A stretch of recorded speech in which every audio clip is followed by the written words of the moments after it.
అందరికీ నమస్కారం. గీతమ్మ కథల ప్రపంచానికి స్వాగతం. నేను గీతావాణి. ఇప్పుడు మనం జలంధర గారి పున్నాగ పూలు అన్న రచనను ఆస్వాదిస్తున్నాం. 5వ భాగంలోకి ప్రవేశించాం. ప్రయోజనకారి అయిన ఈ రచనను ఆస్వాదించండి. షీలా మేడం క్లినిక్ నుంచి రాధ వెనక్కి వస్తూ ఉండగా ఉన్నట్లుండి గౌరీ కనబడింది. హలో రాధ అన్నది. యూనిఫామ్లో లేదు గౌరీ. ఏమిటి, డ్యూటీ లేదా అడిగింది రాధ. లేనట్లే. ఉన్నట్లు కూడా అంటే అర్థం అవ్వలేదు రాధకు. వారానికి ఒక పూట వార్డులో పనిచేస్తాను. వస్తారా? వస్తాను, కానీ ఇప్పటి నుంచినా? రాత్రి అయిపోదా? అవుతుంది. నైట్ కంటిన్యూ చేస్తాను. మీరైతే కావాలనుకున్నప్పుడు వచ్చేద్దరు కానీ. పద గౌరీ ఉత్సాహంగా అన్నది రాధ. ఇక్కడికి వచ్చేటప్పుడు యూనిఫామ్ వేసుకోవద్దు అంటారు డాక్టర్. పిల్లలతో కలిసిపోవాలి, హాయిగా ఉండాలి, అందుకని. అందరికీ ఇట్లాంటి డ్యూటీలు ఉంటాయా? అందరికీ పర్మిషన్ లేదు. ఇక్కడ పనిచేసినా, ఓల్డేజ్ హోమ్లో పనిచేసినా, టాయిలెట్స్ క్లీనింగ్ లాంటి పనులు చేసినా మాకు ఆ రోజు డబుల్ శాలరీ ఉంటుంది. అందుకని చాలామంది ఉత్సాహం చూపిస్తారు. కానీ డాక్టర్ గారు ప్రేమ, సర్వీస్ చెయ్యాలి అన్న యాటిట్యూడ్ వాళ్ళల్లో ఉందనిపిస్తేనే పర్మిషన్ ఇస్తారు. ఒక్కొక్కసారి మా స్టాఫ్లో ఉన్న వాళ్ళు దొరక్కపోతే నిర్మల హృదయ్ లాంటి వాళ్ళని కాంటాక్ట్ చేసి మనుషుల్ని సర్వీస్కు తెప్పిస్తారు. కానీ యాటిట్యూడ్ లేని వాళ్ళ విషయంలో కాంప్రమైజ్ అవ్వరు. హోరి నాయనోయ్, ఇదెక్కడి గోలా? కొంతమంది నటించవచ్చు కదా. అదే అన్నది రాధ. నవ్వింది గౌరీ. నటించడమా? డాక్టర్ కృష్ణ గారిని, షీలా మేడంని ఎలా తప్పించుకుంటారు? ఉల్లిపాయని ఒలిచినట్లు వాళ్ళు ఏమిటి ఆలోచిస్తున్నారో, ఏమిటి మనసులో అనుకుంటున్నారో వీళ్ళు చెప్పేస్తారు. ఇట్లాంటి విషయాల్లో అస్సలు కాంప్రమైజ్ అవ్వరు. వీళ్ళిద్దరూ నన్ను గురించి ఏమనుకుంటున్నారో వణుకు వచ్చింది రాధకు. తనది అసలు మొత్తం నటనే. తను ఆలోచించేది ఏమిటో అర్థమైతే ఒక్క గంట హాస్పిటల్లో ఉండనియ్యరు. ఎందుకో తిరిగి స్పీడ్గా పారిపోవాలనిపిస్తోంది రాధకి. కానీ ఎక్కడికి? చిల్డ్రన్స్ వార్డ్ కోలాహలంగా ఉంది. అంతమంది పిల్లలు, అరుపులు, కేకలు. తన క్లాస్మేట్ ఒక అమ్మాయి మాంటిసరీ ట్రైనింగ్ చేసి పిల్లల స్కూల్లో పనిచేస్తుందని తను కూడా చేయాలనుకున్నది రాధ ఒకప్పుడు. హబ్బో, దానికి చాలా డిసిప్లిన్, ఓపిక ఉండాలి. నీ వల్ల ఏమవుతుంది అన్నది తల్లి. పిల్లలున్న వాళ్ళకి పిల్లలు అర్థమవుతారు కానీ దీర్ఘాలు తీసింది అత్తగారు. అప్పటికి ఇది నా వలన అయ్యే పని కాదు అని సగం నిర్ధారణకు వచ్చేసింది రాధ. అస్సలు తన వలన ఇంత ఓపిక, సహనం, పిల్లల అల్లరి భరించగలగడం, వాళ్ళను గదమకుండా, కొట్టకుండా, విసుక్కోకుండా వాళ్ళ ఆగడం అంతా భరించగల శక్తి తనకు లేదని పూర్తి నిర్ధారణకు వచ్చేసింది రాధ. ఇంత ఓపిక ఏమిటి నీకు? స్నేహితురాలు సహజను అడిగింది ఆశ్చర్యంగా రాధ. మనోహరంగా నవ్వింది సహజ. జాషువా అనే ఒక మహాకవి ఏమన్నారో తెలుసా? తెలీదు. ఏం లేదు, ఆయనకు బిడ్డ పుట్టగానే మా ఇంట ఒక మహానీయంత పుట్టాడని కవిత్వం రాశారట. ఆయన మాటల్లో ఎంత ఆప్యాయత, ఎంత ఆనందం ఉన్నదో అర్థమైతే కానీ పిల్లల్ని భరించడం అన్నదానికి అర్థం తెలియదు అన్నది సహజ. ఒక పూట ఆమెతో గడిపినా అదేమిటో అర్థం కాలేదు రాధకు. ఎప్పుడు పారిపోదామా అనే అనిపించింది. వీళ్ళకి ఇన్హిబిషన్స్ ఉండవు రాధ. తప్పులు, ఒప్పులు వీళ్ళని బంధించవు. వీళ్ళ చుట్టూ ప్యూర్ ఎనర్జీ ఉంటుంది. ప్రాణిక్ హీలింగ్ వగైరాలు నేర్చుకుని స్కానింగ్ చేయడం వస్తే నీకు అర్థమవుతుంది. పచ్చడి చెట్ల మధ్య, పువ్వుల మధ్య, సెలయేర్ల దగ్గర, సువాసనల దగ్గర ఉన్నట్లు ఉంటుంది ఈ పిల్లల దగ్గర. అంటే అర్థం కాలేదు రాధకు ఆ రోజు.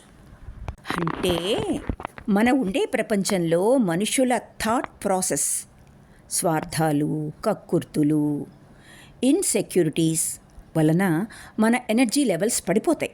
అట్లాంటప్పుడు ఆ ఉక్కిరి బిక్కిరి నుంచి తప్పించుకోవాలంటే ఎనర్జీ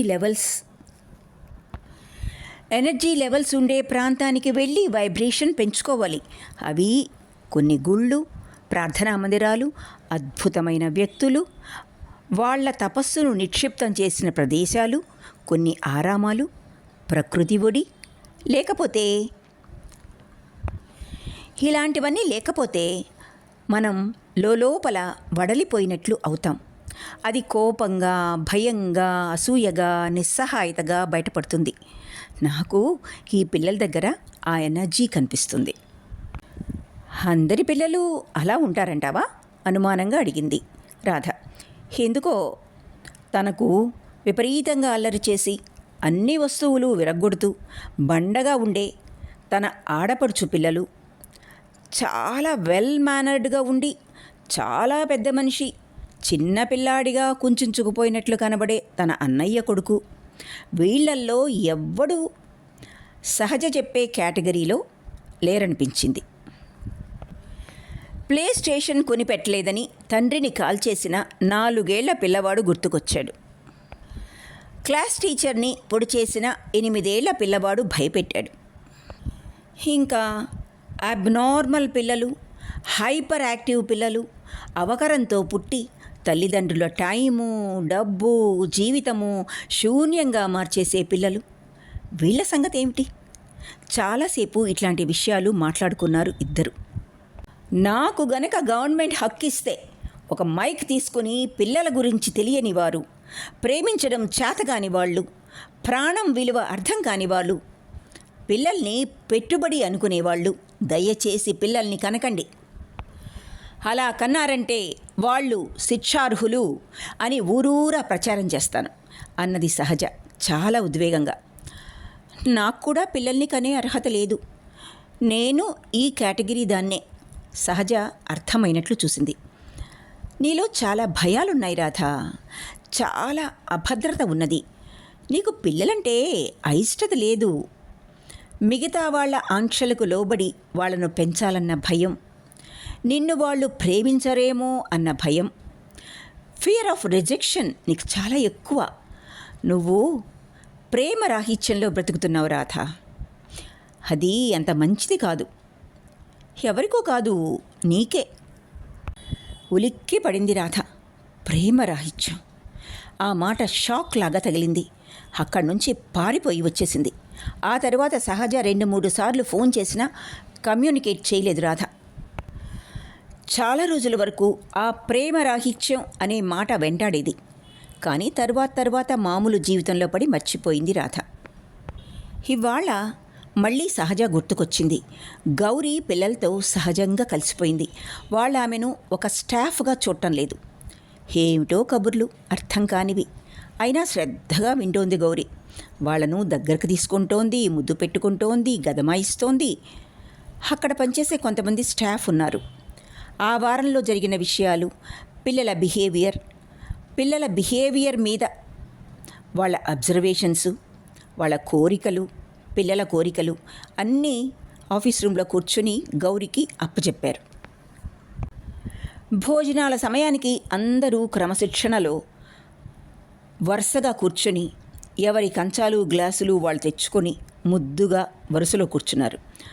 కదంబం, సాంబార్ లాంటి వంటకం, మజ్జిగ, ఒక అరటిపండు, నిద్రపోయే ముందు ఒక గ్లాసు పాలు, ఇదే ఆహారం.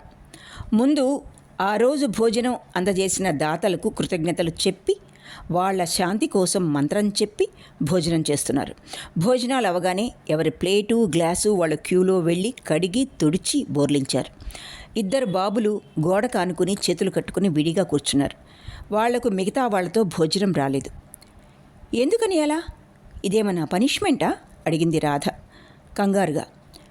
పనిష్మెంట్ అంటే పిచ్చి భయం రాధకు. హోంవర్క్ చేయలేదని తల్లి చీకటి గదిలో ఒంటరిగా వదిలేసి రాత్రంతా ఉంచడం వగైరాలు మర్చిపోలేని అనుభవాలు రాధకు. తల్లి తండ్రి ఉండే తనలాంటి పిల్లల గతే అలాగా ఉంటే అనాథలైన ఈ పిల్లలకు ఇట్లాంటి శిక్షలు మామూలు అయి ఉంటాయి నిట్టూరుస్తూ అనుకున్నది రాధ. పనిష్మెంటా? అదేం మాట మేడం, అట్లాంటివి చేస్తే ముందు మమ్మల్ని బయటకు పంపేస్తారు. వాళ్ళకు జ్వరం, అందుకని స్పెషల్ చారన్నం, ఆ తర్వాత కషాయం ఇస్తారు. వాళ్లకు భయం వేసి ఒంటరితనంగా ఫీల్ అవ్వకుండా మాలో ఒకరం వాళ్ళ దగ్గర పడుకుంటాం. స్టాఫ్లో ఒక పెద్దావిడ చెప్పారు ఈ విషయాలన్నీ. ఆశ్చర్యంగా చూసింది రాధ. మీరు ఆశ్చర్యపోవటంలో అర్థం ఉన్నది మేడం. మిగతా ఎన్ని చోట్ల అనాథ ఆశ్రమాల్లో చైల్డ్ సెక్షువల్ అబ్యూస్, నిరాదరణ, ఒక గదిలో 10 మందిని కుక్కడం, వాళ్లకు కుక్కలు కూడా ముట్టని ఆహారం పెట్టడం, ఇవన్నీ సామాన్యమైపోయాయి. కానీ ఇక్కడ పిల్లలు చాలా ప్రివిలేజ్డ్ క్లాస్ అనిపిస్తుంది మాకు. ఎంతో డబ్బు హోదా ఉన్న వాళ్లకు దొరకని చాలా ఆప్యాయతలు వీళ్ళకు దొరుకుతున్నాయి. తమాషా ఏమిటంటే మేము ఇక్కడికి వచ్చి చాలా మారిపోయాం. అన్నిటికన్నా సెక్యూరిటీ ఎంత ముఖ్యమో అది ఇవ్వడం ఎట్లాగో నేర్చుకుంటున్నాం. చాలాసేపు అందరూ ఆప్యాయంగా కబుర్లు చెప్పుకున్నారు. నీ పేరేంటమ్మా? ముద్దుగా ఉన్న ఒక పాపను అడిగింది రాధ. నా పేరు రజనీ కృష్ణ, షేక్ హ్యాండ్ ఇస్తూ చెప్పింది. మరో బాబు చైతన్య కృష్ణ, మరొక పాప పేరు లక్ష్మీ కృష్ణ, మరొక పాప మేరీ కృష్ణ. ఇదేమిటి అని ఆశ్చర్యంగా అడిగింది రాధ. అదంతే మేడం, ఇక్కడ ప్రతి ఒక్కరికి లాస్ట్ నేమ్ కృష్ణ. వాళ్ళ తండ్రి, గార్డియన్ అన్నీ కృష్ణ గారు. ఆయన కుటుంబం చాలా పెద్దది, నవ్వుతూ చెప్పింది మరొక స్టాఫ్. ఏమాత్రం వీలున్నా మేమందరం ఇక్కడ జాయిన్ అయిపోయి మా లాస్ట్ నేమ్స్ మార్చేసుకుందాం అనుకుంటున్నాం మేడం, జోక్గా చెప్పింది మొదట పరిచయం అయిన పెద్దావిడ. ఆవిడ పేరు వకుళమాల. ఉయ్యాలలో నెలల పాపాయి పాలు త్రాగి నిద్రపోతున్నాడు. ఒక పాపాయి దాదాపు 8 నెలలు ఉంటాయేమో నిద్రపోకుండా ఉయ్యాల్లో లేచి నిలబడాలన్న ప్రయత్నం చేస్తోంది. వకుళమాల ఆ పిల్లను భుజాన వేసుకుని తిప్పుతోంది. ఆ గది నిండా బోలెడు బొమ్మలు, అందులో చాలా ఖరీదైనవి కూడా ఉన్నాయి. ఇవన్నీ అందరూ పంపించే బహుమతులు మేడం. చాలామందికి మంచి పనులు చేసి ఆనందాన్ని అనుభవించడం నేర్పడం మన థెరపీలో ఒక పార్ట్ అంటారు డాక్టర్. నాకు ఈ థెరపీ అర్థమయ్యేందుకు చాలా రోజులు పట్టింది. ఆ పిల్లను ఆవిడ లాలిస్తుంటే కిలకిలా నవ్వుతోంది ఆ బంగారు తల్లి. అటే సమ్మోహనంగా చూస్తోంది రాధ. ఎంత బాగుంది ఆ పాప. ఎవరీ పాప? అప్రయత్నంగా అడిగింది. మా బంగారు పాప. ఆవిడ ముద్దు చేస్తుంటే ఆ పాప కేరింతలు కొడుతూ నవ్వుతోంది. ష్ అంటూ ఆఫీస్ రూమ్లోకి తీసుకెళ్ళింది గౌరీ. ఆ పాప ఎవరో తెలుసా? దాదాపు 9 నెలల క్రితం కాబోలు పేపర్లో ఒక న్యూస్ వచ్చింది తెలుసా? ఏ న్యూస్? ఒక తల్లి నెత్తురోడుతున్న పసికందును కుప్పతొట్లో పడేసి వెళ్ళిపోయింది. కుక్కలు దాన్ని ఆహారంగా చేసుకోబోతుంటే ఒకరెవరో మనకు ఫోన్ చేశారు. డాక్టర్ కృష్ణ గారు స్వయంగా వెళ్ళి తీసుకొచ్చారు. అప్పటికే ఆ పాప బొటనవేలు తినేసే. ఆ పాప బ్రతకదు అనుకున్నాను, కానీ భగవంతుడి దయతో బ్రతికింది. సరిగ్గా అప్పుడే వకుళమాల గారు మన హాస్పిటల్లో పేషెంట్గా ఉన్నారు. చాలా సైకలాజికల్ ప్రాబ్లంతో బాధపడేవారు. Doctor Krishna, Sheela madam, doctor Pillai అందరూ ఆలోచించి ఆ పాప రక్షణ భారం వకుళమాల గారికి ఇచ్చారు. మేమందరం అనుకోని విధంగా ఆ పాపను కంటికి రెప్పలాగా కాపాడి ఇంత బంగారు తల్లిగా పెంచారు ఆవిడ. ఆవిడ ఎవరు అసలు? ఇక్కడ ఎంప్లాయీనా? కాదు మేడం, ఇక్కడ వాలంటరీ సర్వీస్ చేసే ఎవ్వరూ ఎంప్లాయీస్ కాదు. చాలామంది పెద్దింటి కోడళ్ళు, మంచి అంతస్తుల్లో ఉన్నవాళ్ళు. ఇందాక మీరు చూసిన ఇద్దరిలో ఒకరు కలెక్టర్ గారి తల్లి, మరొక ఆమె రిటైర్డ్ పోలీస్ ఆఫీసర్ గారి భార్య. ఆశ్చర్యంగా చూస్తోంది రాధ దూరంగా పిల్లల్ని సముదాయిస్తున్న ఆ ఇద్దరిని. వీళ్ళందరికీ ఇళ్ళు, వాకిళ్ళు, పిల్ల జల్ల అందరూ ఉన్నారా? ఆశ్చర్యంగా అడిగింది రాధ. చాలా బాధ్యత గల ఇల్లాళ్ళు. కానీ సంసారం అనే గందరగోళంలో వాళ్ళల్లో ఎంత మంచి తల్లులున్నారో, ఎంత మంచి మనుషులున్నారో మర్చిపోయారంటారు షీలా మేడం. వీళ్ళు నిజానికి వీళ్ళ పిల్లలకే అర్థం కారు. వీళ్ళని ప్రతిరోజు గమనించే మాకు వీళ్ళు తెలిసినట్లుగా వాళ్ళ ఇంట్లో వాళ్లకు అర్థం అవ్వరు నవ్వుతూ చెప్పింది గౌరీ. రాధా, మీకు మరొక అద్భుతమైన వ్యక్తిని చూపిస్తాను ఈసారి, మీకు చూడాలనుంటే. అదేమిటి? ఎవరావిడ? ఆవిడ పేరు పుణ్యవతి గారు. ఆవిడ ఏం చేస్తారో తెలుసా? ఇక్కడికి కొంత దూరంలో లెప్రసీ హాస్పిటల్ ఉన్నది. చాలా చాలా హోదాగల వ్యక్తి. ఆవిడ ఇంట్లో 5 పని మనుషులు ఉన్నారు. కానీ పుణ్యవతి గారు ప్రతి ఆదివారం లెప్రసీ హాస్పిటల్కి వచ్చి వాళ్ళ బట్టలు వేడి నీళ్ళల్లో పెట్టి శుభ్రంగా ఉతికి ఆరేసి సాయంత్రం దాకా అక్కడి వాళ్లకు సహాయం చేసి ఇంటికి వెళ్తారు. అప్పుడప్పుడు మన హాస్పిటల్కి కూడా వచ్చి వెళ్తారు. ఈసారి వచ్చినప్పుడు మీకు పరిచయం చేస్తాను. చిచ్చి, అదేమిటి? కుష్టు వ్యాధి వాళ్ళకా? వాంతి వచ్చేసింది రాధకు. బాత్రూంలోకి వెళ్ళి ముఖం కడుక్కొని బయటకు వచ్చేటప్పటికి గౌరీ లెమన్ జ్యూస్ ఇచ్చింది. సారీ గౌరీ, నాకు తెలియకుండానే, చాలా అపరాధ భావంతో చెప్పింది. కానీ గొంతులో ఆ చేదు అనుభూతి పోవడం లేదు. నవ్వేసింది గౌరీ. పర్వాలేదు మేడం, మొదట్లో విన్నప్పుడు మాకు కూడా చాలా అవర్షన్గానే అనిపించింది. డాక్టర్ గారు ఆవిడను పరిచయం చేస్తే వింత మనిషిని చూసినట్లు చూశాం. ఈ మధ్య ఒక విషయం గమనిస్తోంది రాధ. వీళ్లకు ట్రైనింగో లేక వీళ్ళు ఇట్లా మారారో, వీళ్ళ మాటల్లో వెటకారం, వ్యంగ్యం, ఎత్తి పొడుపు, నేరారోపణ ఉండవు. తనకు చిన్నప్పటి నుంచి పెరిగిన వాతావరణంలో ప్రతి మనిషిలోనూ ఎంతో కొంత ఇవి కనబడతాయి. చిన్నప్పటి నుంచి పెరిగిన వాతావరణంలో ప్రతి మనిషిలోనూ ఎంతో కొంత ఇలాంటివి కనబడతాయి. తనకు ఆలోచించడం నేర్పాలి రాధ. మీ పెదనాన్నగారు అది మాకు నేర్పారు అన్న కృష్ణ మాటలు గుర్తుకొచ్చాయి. ఆలోచించడం మాట దేవుడెరుగు, ముందు మాట్లాడించడం నేర్పిస్తారులాగా ఉన్నది అనుకున్నది రాధ. వీళ్ళతో మాట్లాడేటప్పుడు నేను కూడా జాగ్రత్తగా ఉండాలి తనకు తాను చెప్పుకున్నది రాధ. ఎట్లా ఉంటారు ఆవిడ? అనుమానంగా అడిగింది రాధ. చాలా మోడర్న్గా ఉంటారు. బాబ్ కట్, సల్వార్ కమీజ్, చాలా చాలా బాగుంటారు. పుణ్యవతి గారు అస్సలు మింగుడు పడ్డం లేదు రాధకు. ఆవిడికి ఏం తక్కువని అట్లాంటి మనిషి ఇట్లాంటి పనులు చేయడం? అంతగా చెయ్యాలనిపిస్తే పనివాళ్లకు డబ్బులిచ్చి చేయించుకోవచ్చు కదా. కొన్ని పిచ్చులకు పరాకాష్ట ఉంటుంది కాబోలు. ఆ ఆలోచన నుంచి తప్పించుకోవాలని టాపిక్ మార్చేసింది రాధ. రాత్రి 1 గంటకు వచ్చింది రూమ్కు. రాజారావు నిద్రపోతున్నాడు. ఎవరో అపరిచితులు తలొక మంచం మీద తప్పనిసరి బంధంతో. ఏమిటి దీని పేరు? ఒక రకంగా ఈ హాస్పిటల్కి వచ్చిన దగ్గర నుంచి ఇద్దరికీ హాయిగా ఉన్నది. తప్పనిసరిగా ఒకరినొకరు భరించుకోవడం తప్పింది. చిన్న చిన్న విషయాలకు తప్ప అస్సలు మాట్లాడుకోవడం మానేశారు. అతను రాక్షసంగా హింస పెట్టడం, తను రోజుకు 1-2 సార్లు బాధపడు, కుళ్ళుమోత్తనంతోనూ ఏడవడం, చచ్చిపోదాం పారిపోదాం అనిపించడం తగ్గాయి. చచ్చిపోవడం, పారిపోవడం గత ఎన్ని సంవత్సరాలుగా ఈ 2 విషయాలు తనను వెన్నాడుతున్నాయో చెప్పలేకపోతోంది రాధ. జీవించడం, హాయిగా ఆనందంగా ఉండడం ఎప్పుడు జరిగింది తన జీవితంలో? తన చుట్టూ అందరూ అట్లాగే ఉన్నారా? జీవితాన్ని భారంగా మోసి ఎప్పుడో ఒకరోజు చచ్చిపోతారా?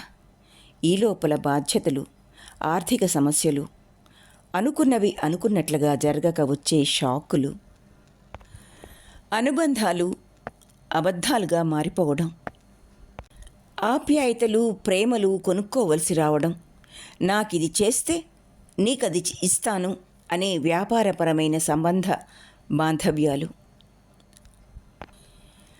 అన్నింట్లోకి అత్యంత భయంకరమైనది ఎదుటి వాళ్ళు ఏమనుకుంటారో అన్న భావన. తిండి, బట్ట, కట్టు, బొట్టు, పండుగలు, పెళ్ళిళ్ళు ఇవన్నీ ఎవరి జడ్జిమెంటు కోసమో చేయడం. ఈ గందరగోళంలో ప్రతి మనిషి జడ్జిమెంటల్గా మారడం, ఇదంతా దేనికోసం? మళ్ళీ ఆలోచనలు పిల్లల వార్డు దగ్గరికి వెళ్ళిపోయాయి. ఇట్లా పెరుగుతున్న ఈ పిల్లలు రేపు ఎట్లా తయారవుతారు? ఇప్పుడు వీళ్ళందరూ కలిసి ఇంత ప్రేమ, సెక్యూరిటీ ఇస్తున్న ఈ పిల్లలు రేపు పెద్దవాళ్ళైన తరువాత ఈ భయంకర ప్రపంచంలోని చేదు నిజాలు ఎట్లా ఎదుర్కొంటారు? అప్పుడు డాక్టర్ కృష్ణ, ఈ హాస్పిటల్ స్టాఫ్ వీళ్ళంతా ఉండరే వీళ్ళని రక్షించడానికి. ఉన్నట్లుండి సుందర్ గుర్తుకొచ్చాడు. ఆ పిల్లవాడి సంగతి ఏమిటి? ఎలా తయారవుతాడు? రేపు వెళ్ళి వాసును చూడాలి. నిద్రలోకి జారిపోయింది రాధ. నిన్నుగా ప్రేమించుటకు, ఎంత అద్భుతమైన మాటన్నారు మహాకవి. ఎంత కష్టమైన విషయం ఇది. మన లోపాలతో, పాపాలతో మనలను ప్రేమించగలగడం, భరించగలగడం ఎంత కష్టం. అసలు ఆ అనలైజేషన్ ప్రారంభించగానే జీవితానికి రాజీనామా పత్రం రాసిచ్చి మహాశూన్యంలో కలిసిపోవాలనిపిస్తుంది. చాలా కష్టంగా ఉంటుంది రాధ. కానీ ఆ మాటలు మంత్రంలాగా రోజుకు 100 సార్లన్నా అనుకుంటూ ఉండు. ఒక పేజీ రాస్తూ ఉండు. నీలో మార్పు ప్రారంభమవుతుంది. ఆప్యాయంగా చూస్తూ అన్నది షీలా మేడం. ఇవాళ పౌర్ణమి. కమ్యూనిటీ హాల్లో కృష్ణ లెక్చర్ ఉంటుంది. అపాయింట్మెంట్స్ ఎక్కువ ఇవ్వరు. పౌర్ణమా? అదేమిటి? ఏకాదశి నాడు ఉపవాసాలు కూడా ఉండమంటారా ఏమిటి కర్మ? నవ్వొచ్చింది రాధకు. షీలా మేడం గ్రహిస్తుందేమోనని ఎటూ చూసింది. పౌర్ణమి మీ పెదనాన్నగారికి చాలా ఇష్టమైన రోజు. ఆ రోజు కాస్మాస్లో చాలా మార్పులు, సూక్ష్మమైన వైబ్రేషన్స్ ఎక్కువ అవుతాయి. ఔషధాలకు, సముద్రపు అలల మ్యాగ్నెటిక్ ఎనర్జీతో పాజిటివ్ ఎనర్జీ ఫోర్స్ పెరుగుతాయి. యంత్రాల వైబ్రేషన్ ఎనర్జీలో మార్పు వస్తుంది. హిమాలయాలలో సనత్ కుమారులు, వారి ఆధ్వర్యంలో ఉండే సద్గురువుల అధిష్టానం కలుసుకొని ప్రపంచంలోని డివైన్ ఎనర్జీ ఫీల్డ్ని పెంచే అద్భుతమైన పద్ధతులు రూపుదాల్చుతాయి. ఇవాళ కొంచెం ఏకాగ్రతతో గమనిస్తే మనలో చాలా సూక్ష్మతరమైన మార్పులు జరుగుతాయని తెలుసుకోవచ్చు. ఇవన్నీ డాక్టర్ జీకే అనుసరించి మాకు నేర్పించారు. మెడిటేషన్ తరువాత కృష్ణ లెక్చర్ ఉంటుంది. రా వెళ్దాం. ఆవిడ శుతిమెత్తని చేతిలో రాధ చెయ్యి. ఆవిడ చెప్పిన విషయాల్లో ఒక్క ముక్క అర్థం కాకపోయినా ఆవిడ స్పర్శతో మంత్రముగ్ధురాలిలాగా ఆవిడ వెనకే నడుస్తోంది రాధ. Group meditation. అద్భుతమైన నిశ్శబ్దం, వెన్నెల, మల్లెపూలు, అగరవత్తుల సువాసన. బలవంతాన కళ్ళు మూసుకున్నది రాధ.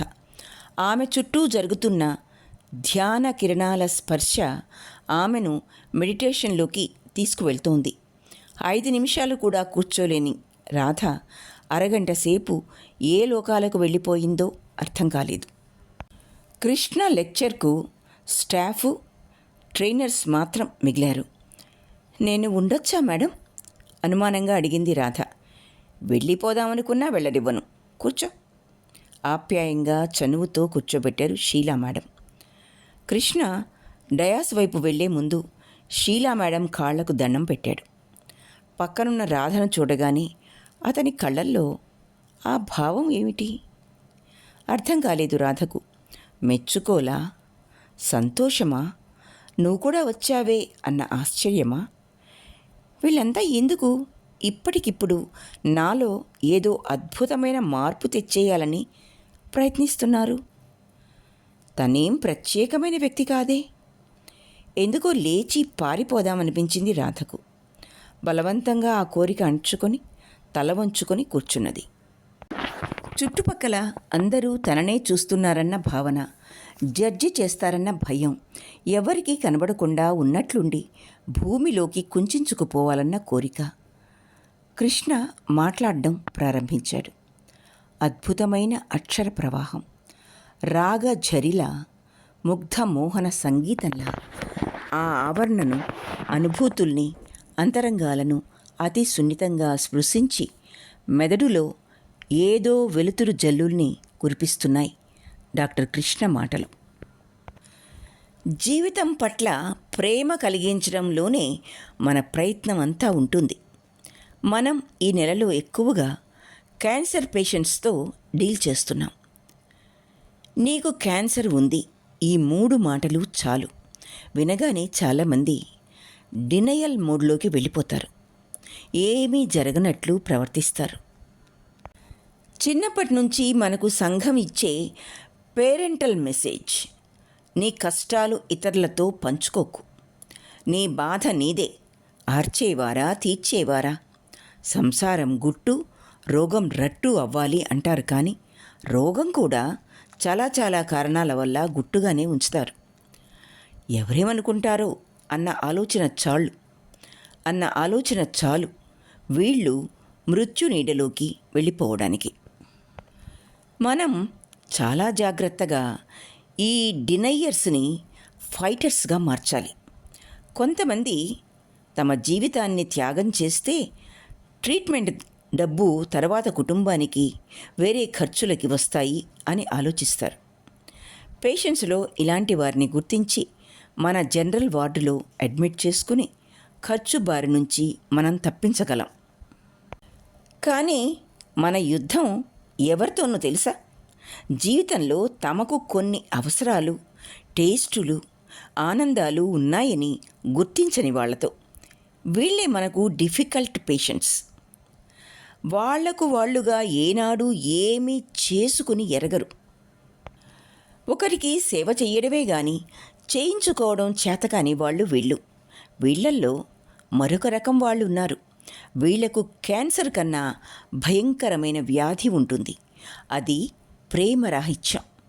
ఉలిక్కిపడింది రాధ. ఏనాడో తనను కొన్ని రోజుల పాటు వెంటాడిన పదం ప్రేమరాహిత్యం. తన స్నేహితురాలు సహజ తనను గురించి చేసిన విశ్లేషణ అది. ప్రేమరాహిత్యం చెప్తున్నాడు కృష్ణ. ఈ రోగం పుణ్యమా అని చుట్టుపక్కల వాళ్ళు జాలి, అటెన్షన్ చూపిస్తే అదే ప్రేమ అనుకుని మురిసిపోతారు చాలామంది. ఆ ప్రేమ అనే అనుభూతిని పొందడానికి తమ ఆరోగ్యాన్ని ఈ కండిషనల్ లవ్ కోసం తాకట్టు పెట్టడానికి, వీలైతే చచ్చిపోవడానికి సిద్ధపడతారు. ఇట్లాంటి వారితో మన పోరాటం సులభం కాదు. మరి తను దేనితో పోరాడుతోంది? ఎవరితో పోరాడుతోంది? ఈ ప్రేమరాహిత్యం అనేదొక జబ్బా? ఆలోచిస్తోంది రాధ. కొంతమంది పేషెంట్లు సెల్ఫ్ పిటీకి బలైపోతారు. ప్రపంచంలో ఇంతమంది ఉంటే ఈ సమస్య నాకే రావాలా అని ప్రశ్నించుకొని కుమిలిపోతారు. ఈ వై మీ అనే ప్రశ్న రోగం విషయంలోనే కాదు, ఏ సమస్యకైనా ఇదే ప్రశ్న వాళ్ళకి. ఆలోచిస్తోంది రాధ. ఎన్నిసార్లు ఈ ప్రశ్న తనను వెంటాడింది. నాకే ఎందుకు జరగాలి ఇలా? నా జీవితమే ఎందుకిలా ఏడ్చింది? ఎన్ని వందల గంటలు తన జీవితంలో ఈ మాటలు తలుచుకుని ఏడ్చి ఉంటుంది.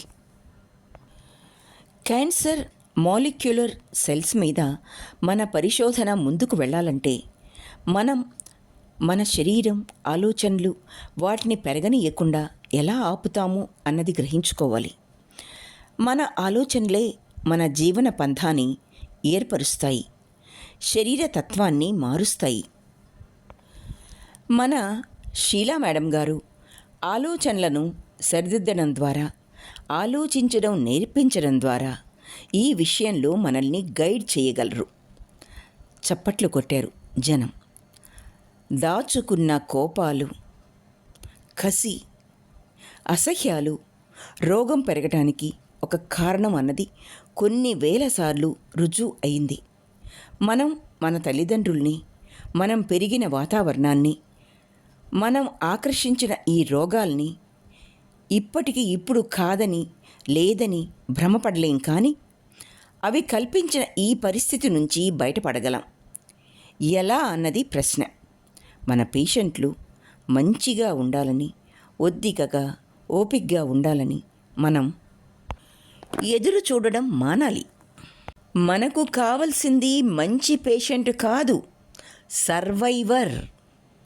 ఎట్లాగైనా బ్రతికి చూపిస్తాను అన్న పోరాటం, ఆరాటం ఉన్న వ్యక్తి.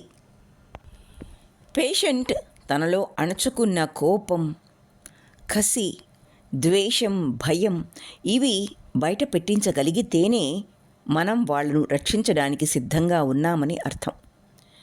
అన్నింటినీ భయంకరంగా బాధ పెట్టేది గిల్ట్. ఇదంతా నా కర్మ, నవ్వుతూ చేశాము, ఏడుస్తూ అనుభవిస్తాము, అనుభవించాలిగా మరి అన్న ఆలోచన పరిధిలో ఇరుక్కుపోయామా ఆ మనిషిని బయటకు తీసుకురావడం కష్టం.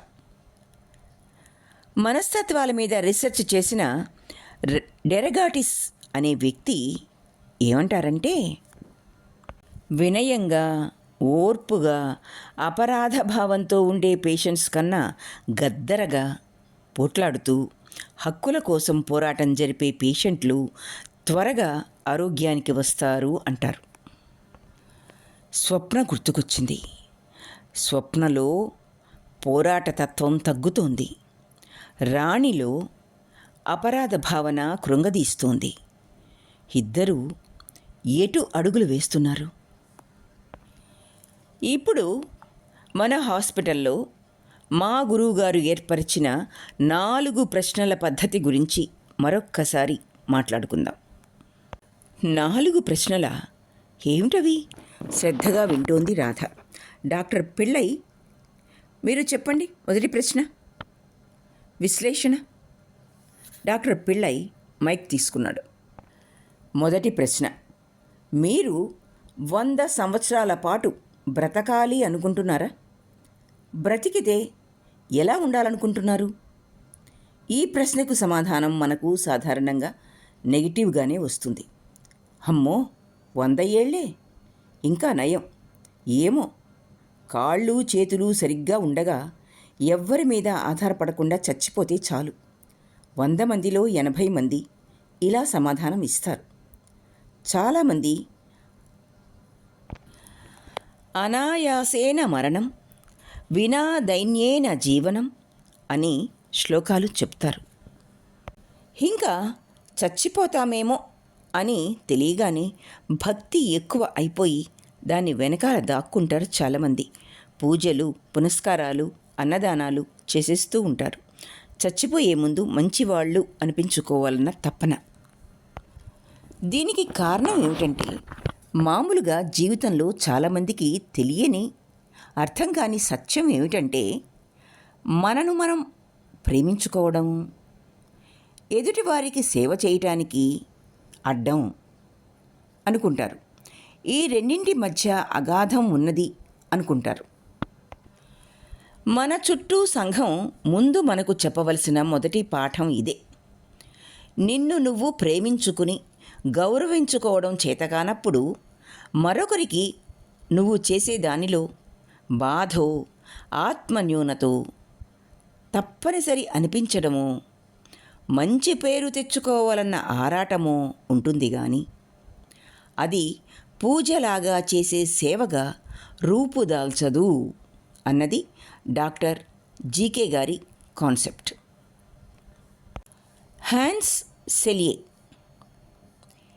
ఈయన ఒక వ్యక్తి. మనం ప్రతిరోజు అనుభవించే స్ట్రెస్ మీద గొప్ప అథారిటీ ఆయన. చాలా పరిశోధనల తరువాత మీకు ఇష్టమైన పని మీరు చేస్తే అది మీకు స్ట్రెస్ రిలీఫ్ అవుతుంది. ఇష్టం లేని పని కేవలం మంచివాళ్ళు అనిపించుకోవడానికో, నా బాధ్యత అనుకునో చేశారా, అది భారమై చాలా చికాకును, ఒత్తిడిని అనుభవిస్తారు, రోగిష్టివారుగా మారిపోతారు అన్న ఆలోచనను ఈయన హ్యాన్స్ సెలియే మనలో రేకెత్తించారు.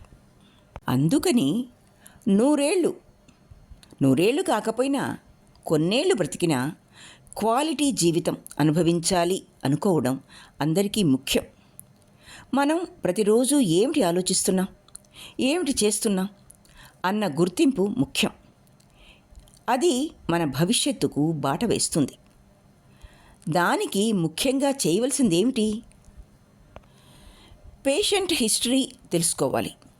కొత్తగా జాయిన్ అయిన నర్స్ అన్నది పేషెంట్ చేత డైరీ రాయించే అలవాటు చేయాలి. రోగం రావడానికి 1 సంవత్సరం నుంచి పేషెంట్ డైరీని మనం చూసే అవకాశం వస్తే అతని ఆలోచనలు అతడి రోగానికి ఎంత కారణమో అర్థమవుతుంది, చెప్పింది గౌరి. గుడ్.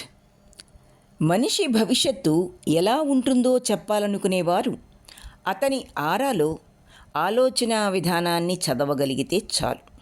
చాలా సులభంగా అతని జీవిత విధానాన్ని చెప్పగలుగుతారు. ఈ మాటలు నావి కావు, ఫ్రాయిడ్ శిష్యుడు యాంగ్వి. మనకు మనం మర్యాద ఇచ్చుకోవడం, గౌరవించుకోవడం, వీటి వల్ల జీవితంలో హాయి ఏర్పడుతుంది. చాలామంది వీటిని తమను తాము ప్రేమించుకోవడం అన్నది విశృంఖలత అని అర్థం చేసుకుంటారు. దీనివలన చాలా అనర్థాలు జరుగుతూ ఉంటాయి. డాక్టర్ జీకే గారి దగ్గరికి లంగ్ క్యాన్సర్ ఉన్న ఒక పేషెంటు కన్సల్టేషన్కి వచ్చి గుప్పున సిగరెట్ పొగ వదులుతూ, ఇప్పుడు మీరు నన్ను సిగరెట్ మానేయమని అంటారనుకుంటాను అన్నాడు పొగరుగా. డాక్టర్ జీకే నవ్వుతూ, హెబే, అలా ఎందుకంటాను? మిమ్మల్ని మీరు ప్రేమించుకోలేకపోతున్నారు, గౌరవించుకోలేకపోతున్నారు అని జాలిపడుతున్నానంతే అన్నారు. వెంటనే ఆ పేషెంట్ ఉలిక్కిపడ్డాడు. నా శరీరం నా ఇష్టం, నా జీవితం నా ఇష్టం అన్న కాన్సెప్ట్ నుంచి పోరాడి బయటపడ్డాడు. ఒక ఎక్సెప్షనల్ పేషెంట్గా మారాడు. కాబట్టి అన్కండిషనల్ లవ్తో జీవితాన్ని ప్రేమించే పద్ధతిని నేర్పించడం ద్వారా మనం చాలా విలువైన మనుషుల్ని కాపాడుకోగలుగుతాం. విలువైన మనుషులు అంటే ఖరీదైన మనుషులు కారు, తమ జీవితం విలువ తెలిసిన మనుషులు. అనాలోచితంగా చప్పట్లతో చెయ్యి కలిపింది రాధ. మనలో ప్యాసివ్ ఎమోషన్స్ అంటే దుఃఖం, బాధ, ఓటమి, అణుచుకున్న కోపం, ఇవన్నీ కొన్ని హార్మోన్స్ని రిలీజ్ చేస్తాయి. మన ఇమ్యూన్ సిస్టంలో డజన్ కన్నా ఎక్కువ వైట్ బ్లడ్ సెల్స్ ఉంటాయని మీకందరికీ తెలుసు. ఇవి రెండు గ్రూపులుగా విడదీస్తే ఒకటి బి సెల్స్, రెండవది టీ సెల్స్ అని విడదీస్తారు. స్క్రీన్ మీద కొన్ని బొమ్మలు వస్తున్నాయి. ఒక నెర్వ్ సెల్ నుంచి మరొక నెర్వ్ సెల్లోకి మెసేజ్లు పంపే కెమికల్స్ వైట్ బ్లడ్ సెల్స్ని ప్రభావితం చేస్తాయి. ఈ పద్ధతి సహాయంతోనే యూనివర్సిటీ ఆఫ్ రోచెస్టర్ మెడికల్ సెంటర్లో పావలోవిన్ కండిషనల్ టెక్నిక్ ఉపయోగించి రాబర్ట్ అడ్లర్ జంతువుల్లో ఇమ్యూన్ సిస్టమ్ పెంచడం, తగ్గించడం చేయగలిగారు. కర్పూరం వాసన వస్తే ఇమ్యూన్ సిస్టమ్ పెంచుకునే ఎలుకల్ని తయారు చేశారు. అంటే ఏదన్నా ఇమ్యూన్ సిస్టమ్ మీద మెదడుకు ఉన్న సాధికారతను బట్టి అది బాధ వలన, ఒత్తిడి వలన క్యాన్సర్కు దారితీసే అవకాశం ఉన్నది. ఫైట్ ఆర్ ఫ్లైట్, ఎదుర్కోవడమా పారిపోవడమా అన్న ఆలోచన బలాన్ని బట్టి మనం పేషెంట్ని రక్షించుకోగలం. డాక్టర్ జీకే గారు శరీర పరిస్థితి మార్చడానికి 2 ఆయుధాలను వాడుతున్నారు. ఒకటి ఆలోచనలు, వాటిని పాజిటివ్గా మార్చడం. 2 ఊహ, విజువలైజేషన్ టెక్నిక్. ఎమోషన్స్ మన ఆలోచనలు, మన మాటలు, మన జీవిత విధానాన్ని ప్రభావితం చేస్తాయి. ఇవే మన హాస్పిటల్లో ముఖ్యమైన ఆయుధాలు. మనం స్ట్రెస్కు రియాక్ట్ అయ్యే విధానం వల్ల విపరీతంగా కదిలిపోతాం. మనం ఏ సమస్యకు ఎలా రియాక్ట్ అవ్వాలి అని సంఘం కొలబద్దలు పెట్టింది. అలాగే రియాక్ట్ అవ్వాలనుకుంటుంది. అది కొద్ది కాలానికి ఆచారంగా మారుతుంది. పెళ్ళిళ్ళు, ఫంక్షన్స్ ఇవన్నీ హాయిని కలిగించాలి న్యాయానికి. కానీ స్ట్రెస్ని, ఒత్తిడిని ఎక్కువ కలిగిస్తున్నాయి. చావుకు రకరకాల ఒత్తిళ్ళు కారణమైతే చచ్చిపోయిన తర్వాత ఆచారాలు, ఖర్చు మరింత ఒత్తిడిని ఇస్తాయి. నిజమే అనుకున్నది రాధ. తమ ఇంటి ఎదురుగా ఒక తమిళ వర్గం ఉన్నారు. వాళ్ళ చావు గుర్తుకొచ్చి పక్కున నవ్వబోయింది రాధ. ఆ చచ్చిపోయిన ఆయనకు 2 భార్యలు. ఒక ఆవిడ తల్లికి తమ్ముడి కూతురు, రెండవ ఆమె తండ్రికి అక్క కూతురు. ఎవరి పుట్టింటి ప్రేమ వారు చూపించాలని పంతం పట్టి ఆయనకు తల్లి, తండ్రి కలిసి 2 పెళ్ళిళ్ళు చేశారు. ఆస్తిలో అధికారం గురించి రాతపోతలు పూర్తి చేయించుకునే పిల్లల్ని ఇచ్చారు 2 మామగారులు. ఆస్తిలో అధికారం గురించి రాతకోతలు పూర్తి చేయించుకునే పిల్లల్ని ఇచ్చారు 2 మామగారులు. వాళ్ళ ఆచారం ప్రకారం జీవుడు పైలోకాలకు పోగానే నీకోసం ఎంతమంది ఏడుస్తున్నారో చూసుకో, అదే నీ పుణ్యానికి గుర్తు అని అంటాడు భగవంతుడు.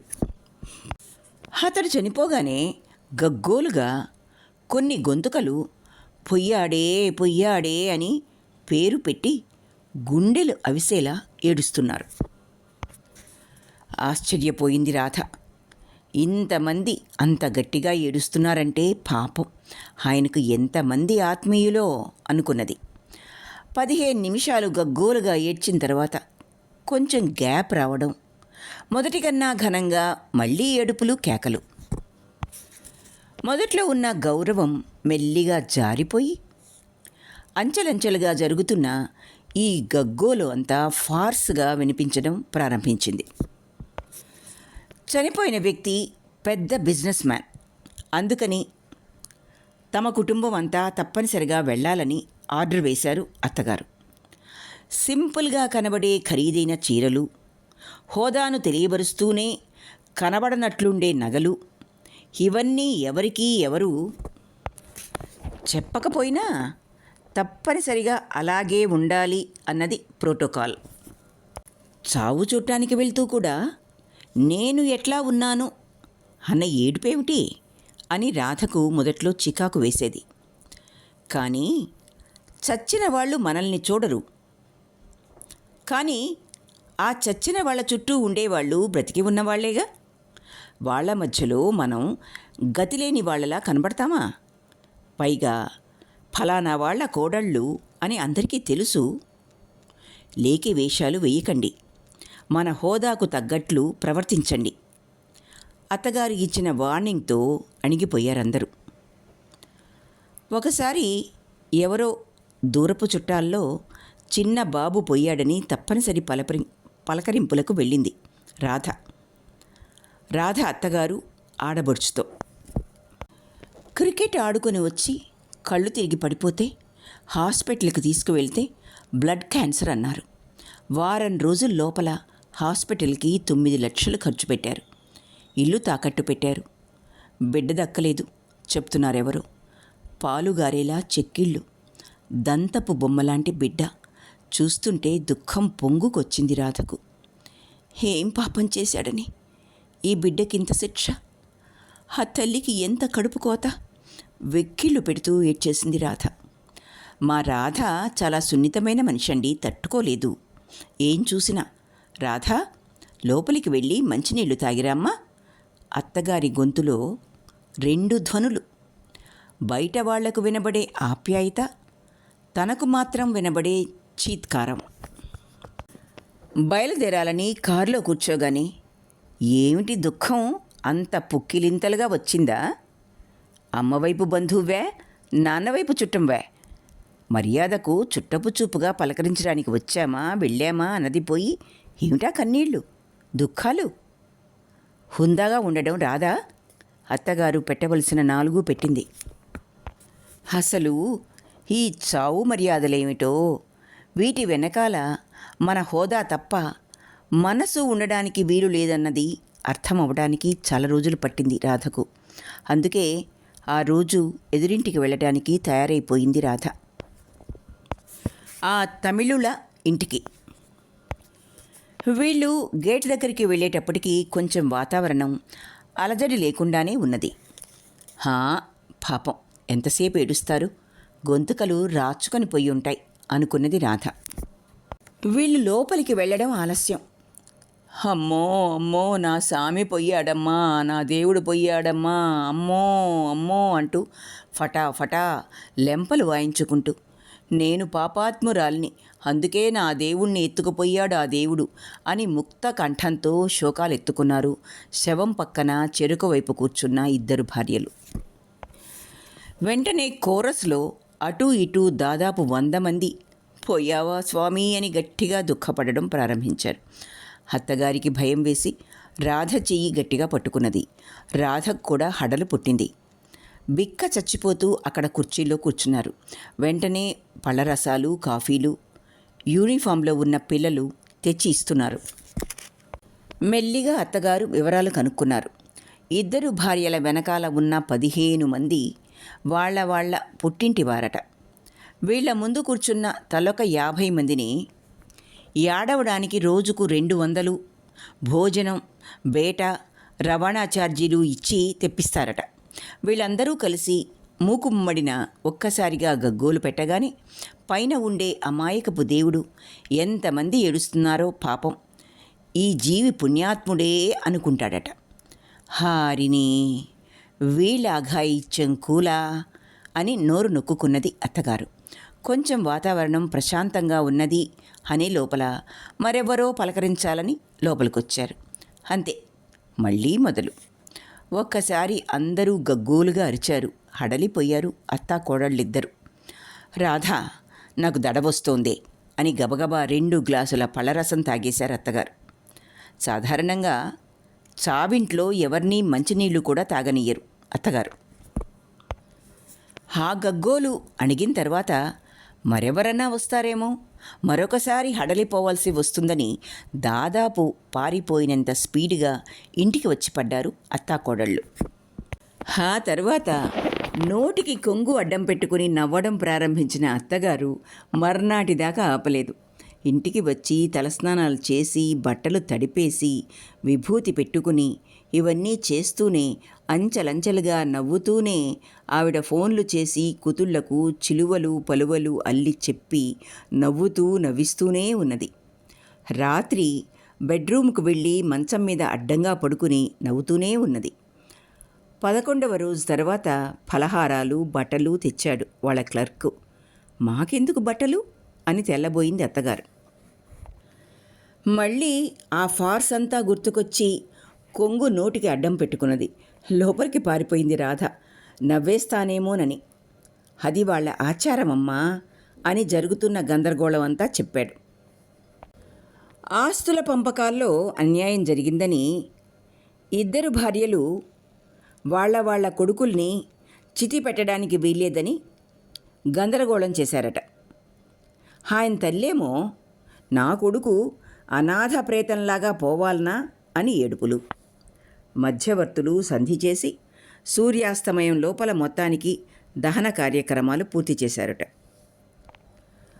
ఐస్ బాక్సు నుంచి క్రిమేషన్ వరకు వచ్చిన వాళ్లకు కాఫీలు, పురోహితులు, కర్మకాండలకు ఏసీ రూములు, మధ్యలో శవం క్యూలో ఆగిపోకుండా అక్కడ ఉండే క్లర్క్కి 5,000 డబ్బులు లంచం పెట్టి కొన్ని శవాల్ని మర్నాటి లిస్టులో పెట్టించి ఈ శవాన్ని ఎలక్ట్రిక్ క్రిమేషన్ చేయించడం, ఆ తర్వాత సముద్రంలో కలపడం, ఇవన్నీ కాంట్రాక్ట్ పద్ధతిన 2 లక్షలట. అందులో మాట్లాడి పెట్టానని నాకొక 10,000 కమిషన్ దొరికిందమ్మా. అంతే. 30 ఏళ్ల బట్టి పనిచేస్తున్నాను. కనీసం గ్రౌండ్ కూడా నా పేర రాయలేదమ్మా ఆ కక్కుర్తి మనిషి. అంతా తన వాళ్లకే కట్టబెట్టాడు. ఆఖరి క్షణాల దాకా దహనం చేసే దిక్కులేదు మళ్ళా. పైన భగవంతుడు లేడా, చూడడా? కసిగా చెప్తున్నాడు ఆ క్లర్క్. ఆ పైనున్న భగవంతుడు ఎన్ని చూడాలో అని నిట్టూర్చింది రాధ. ఈ బట్టలవి తీసుకోవడం మా ఆచారంలో లేదు, ఫలహారాలు అక్కడ పెట్టి వెళ్ళు అని పంపించేసింది అత్తగారు. ఆ ఫలహారాలు పనివాళ్ళకి ఇచ్చేసింది. ఎందుకో ఆ రోజంతా నోట్లో చేదు వేసుకున్నట్లయింది. ఏది ఆచారం? ఇందులో ఎంత నిజాయితీ ఉన్నది? ఏది ఆ జీవుణ్ణి చేరుతుంది? ఇంత అరాచకాలకు ఎవరు జవాబుదారీ? 1 రోజుల లోపల ఆ ముసలమ్మను 2 కోడళ్ళు రాజప్రాసాదం లాంటి ఇంటి నుంచి వెళ్ళగొట్టి వృద్ధాశ్రమంలో చేర్చారు. వీళ్ల సంగతి ముందే తెలిసిన ఆవిడ బంగారం, డబ్బు ఇంటి నుంచి బయటకు జారవేసుకుని నమ్మకమైన పనివాళ్లతో పల్లెలో తన ఇంట్లో ఉండిపోయింది. ఆమె ఎప్పుడు చనిపోయిందో ఎవ్వరికీ తెలియదు. ఆయన పోయిన తర్వాత ఆ ఇల్లు 2 ముక్కలైపోయింది. ఆ ఇంటి కాకి ఈ ఇంటి మీద వాలదు. అన్నీ ఫ్లాష్ బ్యాక్ లాగా గుర్తుకొచ్చాయి రాధకు. ప్రసాదం తింటూ ఆలోచిస్తోంది. చప్పట్లు వినగానే వర్తమానంలోకి వచ్చింది. ఈయన డాక్టర్ ప్రభాకరం, మనకు విజిటింగ్ ప్రొఫెసర్, సైకియాట్రిస్ట్, చాలా అద్భుతమైన వ్యక్తి. డాక్టర్ జీకే అంటే ఆరాధన ఇతనికి. ఎంతో బిజీగా ఉండే డాక్టర్ ప్రభాకరం ఇవాళ పౌర్ణమి పండుగలో పాల్గొంటానని అడిగి మరీ వచ్చారు. అతన్నే చూస్తోంది రాధ. ఎక్కడో ఇతన్ని చూశానే అనుకుంటోంది. డాక్టర్ ప్రభాకరం ఉపన్యసిస్తున్నాడు. ఈరోజు ఇక్కడికి రావడం, పౌర్ణమి మెడిటేషన్లో పాల్గొనడం, తరువాత ఈ ప్రసాదం లభించడం నా అదృష్టంగా భావిస్తున్నాను. డాక్టర్ పిళ్ళయ్య గారు ముఖ్యమైన 4 ప్రశ్నల్లో మీరు 100 సంవత్సరాలు బ్రతకాలని అనుకుంటున్నారా అన్న ప్రశ్నకు అద్భుతమైన విశ్లేషణ ఇచ్చారు. ఇంకా 2వ ప్రశ్న, పేషెంట్కు ఇది ముఖ్యమైన ప్రశ్న.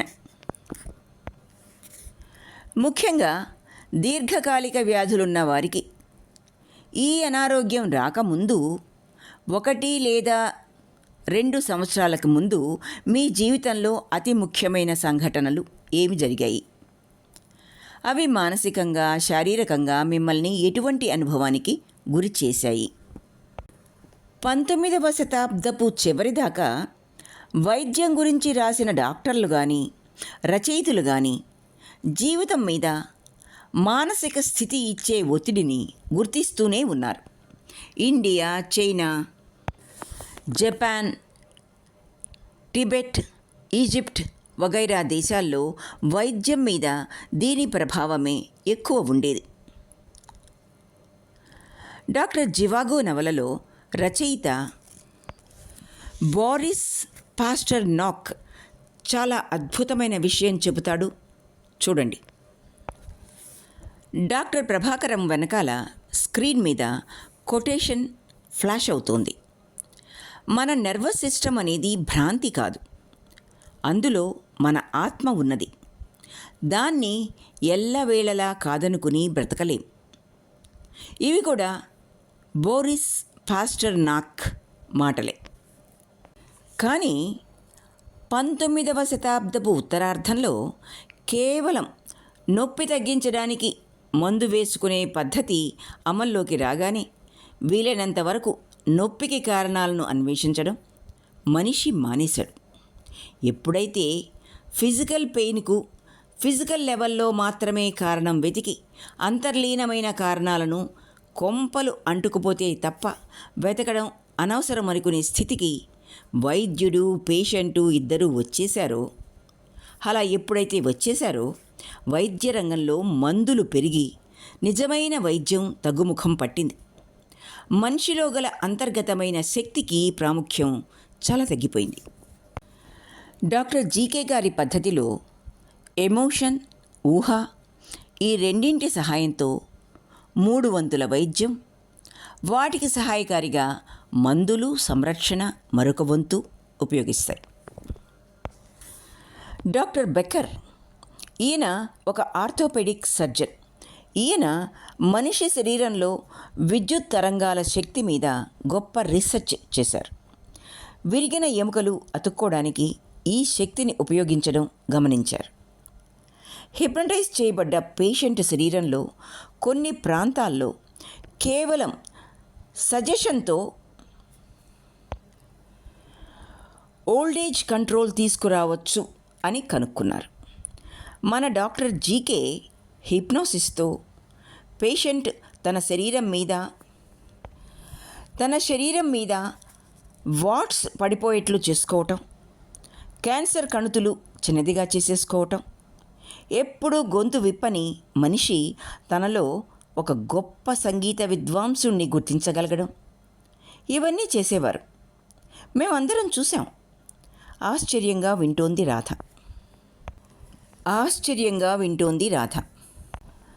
లూయిస్ థామస్ అనే doctor the మెడూసా and the snail అనే పుస్తకంలో మన అందరిలో గొప్ప సూపర్ ఇంటెలిజెన్స్ ఉన్నది, మనలో ఎవరికి మామూలు లెవెల్లో అంతుపట్టని జ్ఞానం, శాస్త్ర పరిజ్ఞానం దానికి ఉన్నది, సజెషన్కు వార్డ్స్కు మధ్య అది పనిచేస్తుంది అంటారు.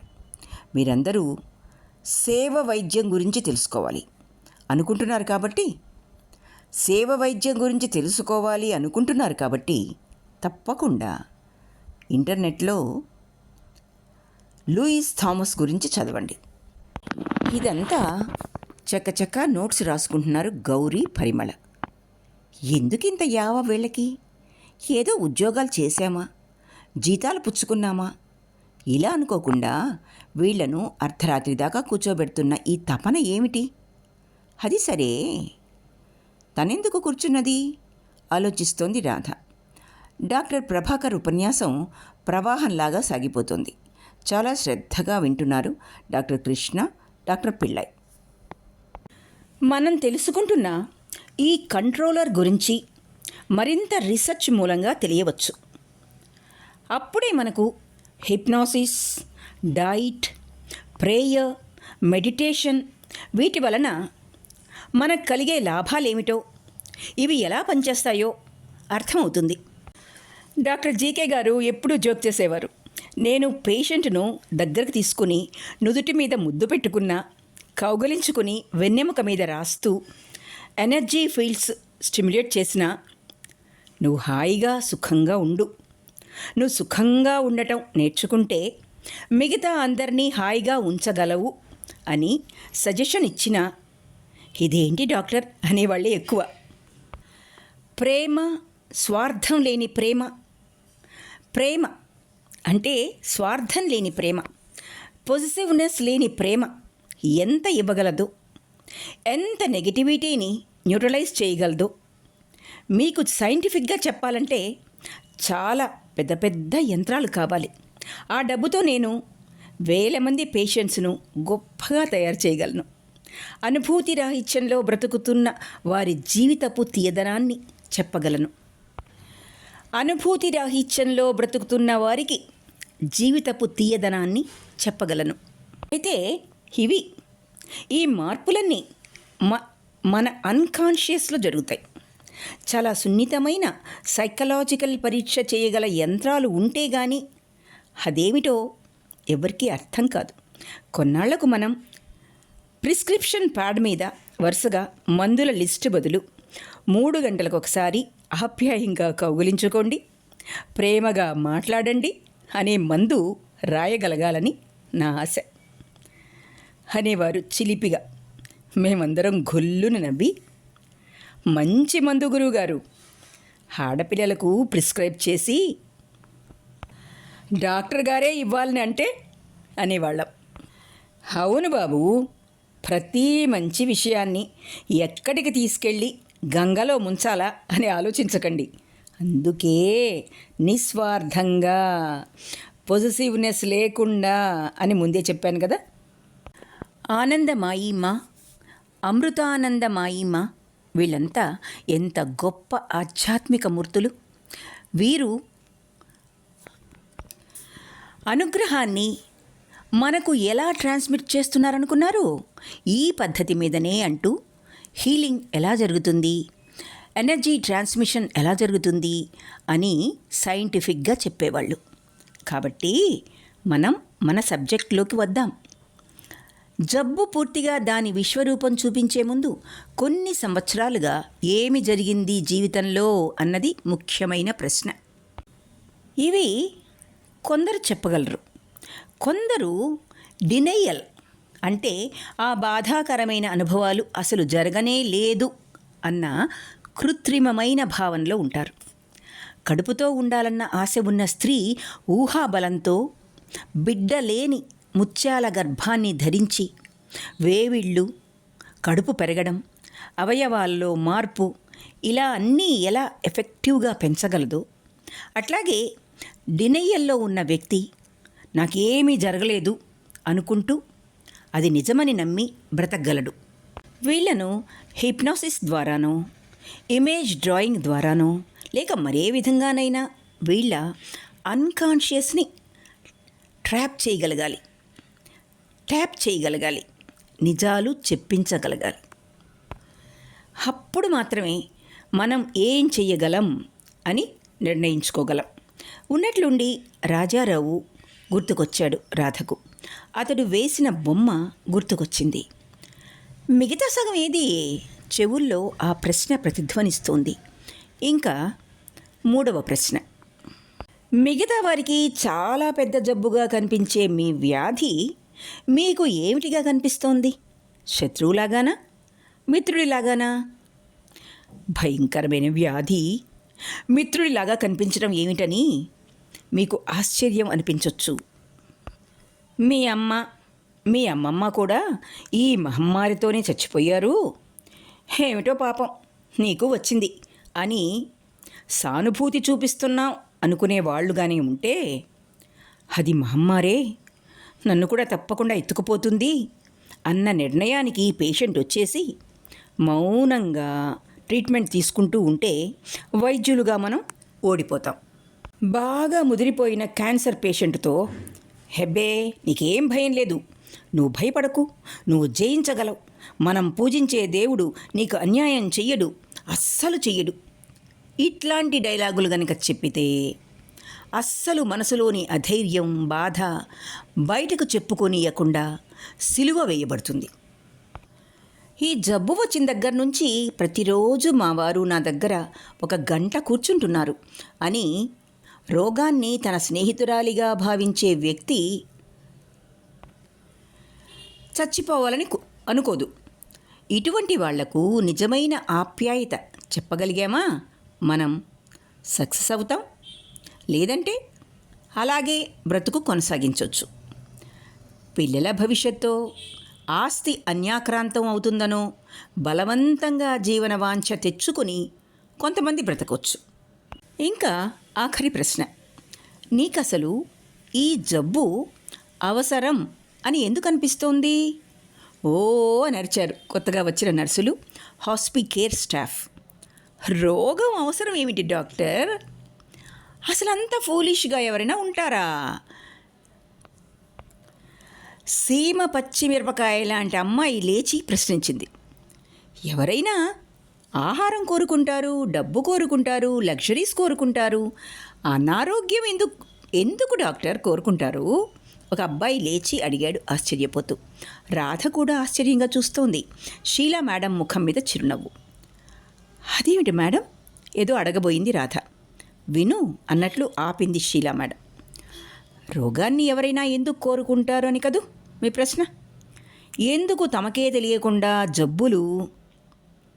జబ్బుల్ని జీవితంలోకి చాలామంది ఆహ్వానిస్తారు అంటే ఇది కూడా మానసికమైన విషయం మీద ఆధారపడ్డదే. మామూలు జీవితంలో చెయ్యాలనుకున్న ఏ విషయాన్ని చేయటానికో అనటానికో ధైర్యం చాలనప్పుడు, చెయ్యలేని పరిస్థితుల్లో కూరుకుపోయినప్పుడు, అటువంటి జాలరి వలలో నుంచి అనారోగ్యం మనిషిని తప్పిస్తుంది. నీకసలు బ్రతకడం ఇష్టమేనేమో అని హెచ్చరిస్తుంది. మోయలేనన్ని బాధ్యతలు, కర్తవ్యాలు, ఇష్టం లేని ఉద్యోగాలు, అవి భార్య, భర్త, పిల్లలు, పరాయి వాళ్ళ, ఎవరైనా కావచ్చు. మిగతా వాళ్ళ డిమాండ్స్ మనం చెయ్యగలమా లేదా అన్న ఆలోచన లేకుండా, మనము చెయ్యగలమా లేదా అన్న ఆలోచన లేకుండా మన మీద ఎక్స్పెక్టేషన్స్. ఈ గందరగోళంలో పడిన వ్యక్తి అన్కాన్షియస్గా ఈ పరిస్థితి నుంచి రిలీఫ్ కోరుకుంటాడు. అది చాలాసార్లు జబ్బు రూపంలో వస్తుంది. డాక్టర్ జీకే గారితో ఉండగా నాకున్న అనుభవాలు మీతో పంచుకుంటాను అన్నారు షీలా మేడం. ఒక పేషెంటు ఆర్మీలో ఉన్నారు. చాలా పెద్ద పదవిలో, చాలా బాధ్యతాయుతంగా అందరినీ కమాండ్ చేస్తూ ఉన్న వ్యక్తి. ఆయనకు అన్ని రకాల పరీక్షలు వగైరా నిర్వహిస్తూనే డాక్టర్ జీకే 3 రోజులు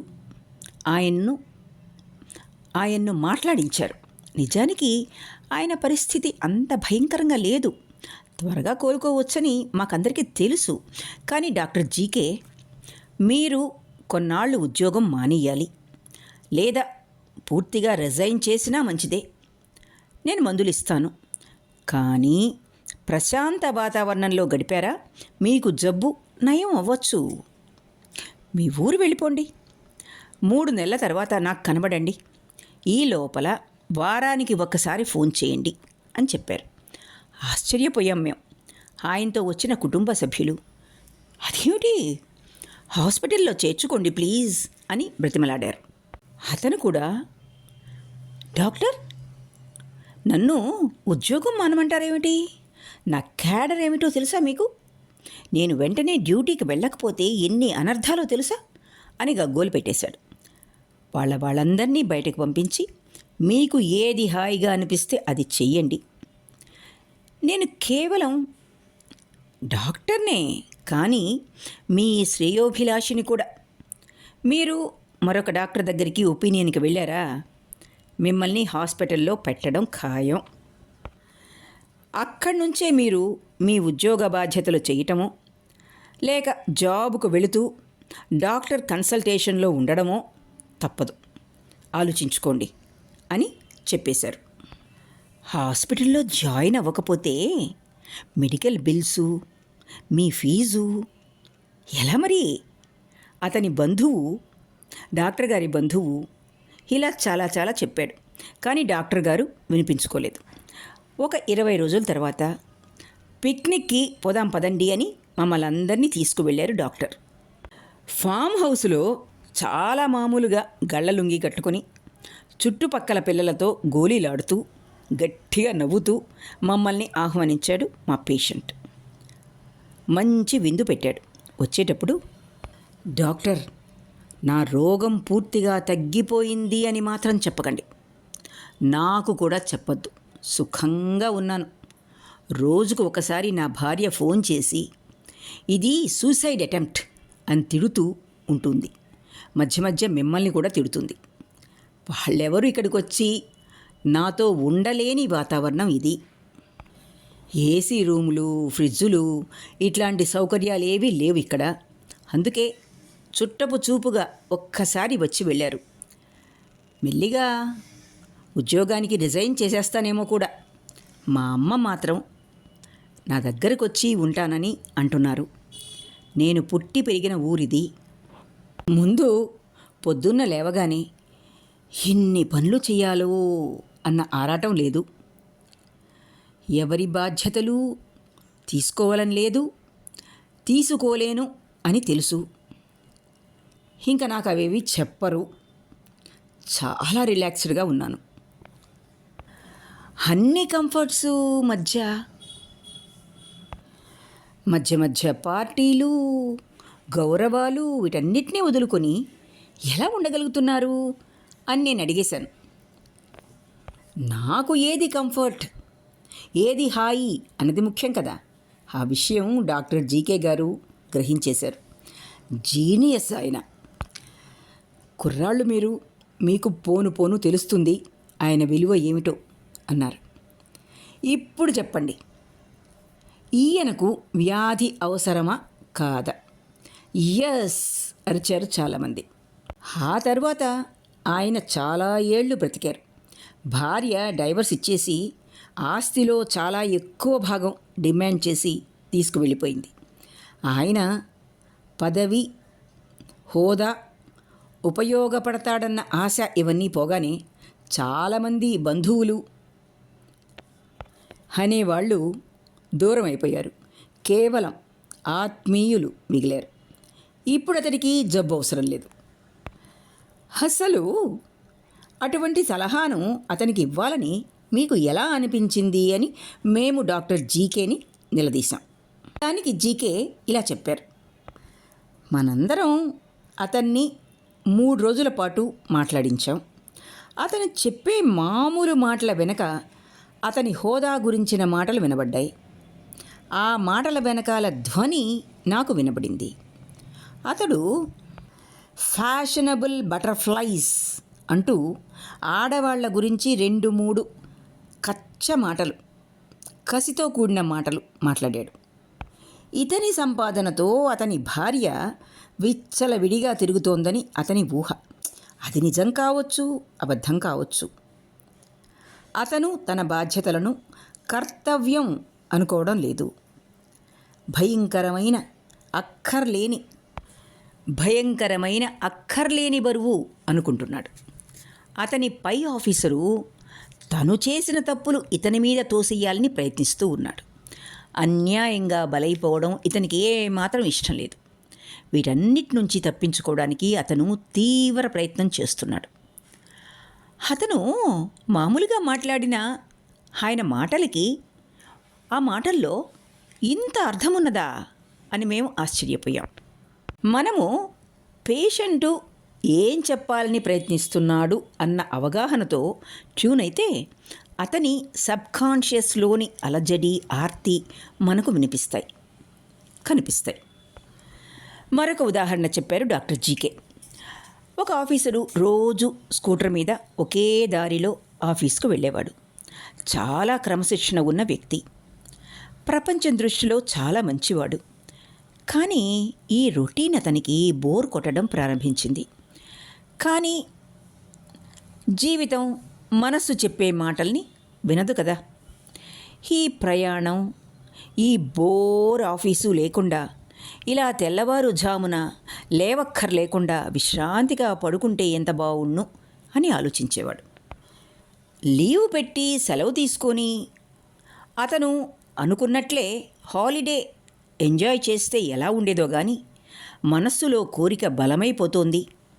బాహ్యంగా అతను దానికి ఏ రకమైన దోహదం చేయటం లేదు. అప్పుడు మనలోని ఆలోచనలు బలం పుంజుకొని ఏకోన్ముఖమైనప్పుడు ఎవ్వరూ ఊహించలేనివి జరుగుతాయి. అతడికి భయంకరమైన యాక్సిడెంట్ అయ్యి 3 నెలలు మంచం మీద కదలకుండా విశ్రాంతి తీసుకున్నాడు. Take days to meet your needs and you won't need an illness. అతడిని ఎందుకు నీకు యాక్సిడెంట్ అవసరమైంది అని అడిగామనుకోండి. అప్పుడు అతడు చచా నేను యాక్సిడెంట్ కావాలని అనుకోవడం ఏమిటి అనే అంటాడు. కానీ ఇలా తప్ప తను కోరుకున్నది లభించదని అతని సబ్కాన్షియస్ సజెషన్ అర్థం చేసుకోవడం వలన జరిగిన అనర్థం ఇది. ఇప్పుడు చెప్పండి, అతడు పాపం ఏం చేస్తున్నాడు? లేవలేని పరిస్థితిలో విశ్రాంతి తీసుకుంటున్నాడు. తన తప్పు లేకుండా సెలవు పెట్టి గిల్టు లేకుండా విశ్రాంతి కావాలనుకున్నాడు. ఇది ఎవరు కోరుకున్నట్లు? కొన్ని గొంతుకలు అవును అన్నాయి. డాక్టర్ జీకే గారికి ఒక పెద్ద మ్యూజిక్ డైరెక్టర్ గారి భార్య పేషెంట్. ఆవిడకు కాన్పు చాలా కష్టం. ఒక బాబు పుట్టిన తర్వాత ఆవిడకి 5-6 అబార్షన్స్ అయ్యాయి. మీకు కాన్పు మంచిది కాదమ్మా, రిస్క్ ఎందుకు అంటే వినేది కాదు. ఒకరోజు డాక్టర్ జీకే గారు ఆ మ్యూజిక్ డైరెక్టర్ని పిలిపించారు. ఆయనకి జీకే అంటే చాలా గౌరవం.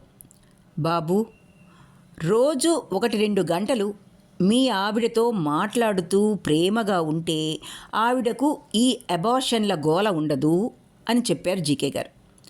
ఎలా డాక్టర్? నేను బిజీ, నిండా బిజీ అన్నాడు అరవ తెలుగులో. మరి ఆవిడకు అబార్షన్ అయిందనగానే ఆ వారం రోజులు ఆమె పక్కన కూర్చుని ఓదారుస్తారే, దానికి ఎక్కడిది టైం అని అడిగారు. అది ఒక మాదిరి గిల్ట్ డాక్టర్. అరే, మన భార్య ఇంత కష్టపడతా ఉందే మన కోసం అని బాధ. ఆ కొద్ది రోజులు మీతో గడపవచ్చన్న కోరికతో, మీరు తన దగ్గరే ఉండాలన్న కోరికతో ఆవిడ అబార్షన్లను ఆహ్వానిస్తోంది. ఆ కొద్ది రోజులు ఇంట్లో వాళ్ళ సానుభూతి, మీ అటెన్షన్ ఆవిడకు కావాలి. అర్థమైందా? అచ్చచ్చో, అట్లనా డాక్టర్, నేను ఇక మేల చూసుకుంటాను అని చెప్పి వెళ్ళాడు అతను. ఒక్కొక్కసారి ఈ అటెన్షన్ సీకింగ్, ఇది ప్రేమగా భ్రాంతిపడి భయంకరమైన పరిస్థితుల్ని ఆహ్వానించేవారు బోలెడు మంది. కొన్ని ఆత్మహత్యా ప్రయత్నాలు అట్లాంటివే. ఒకసారి డాక్టర్ జీకే గారి స్నేహితులు, ఆయన ఒక గొప్ప సర్జన్.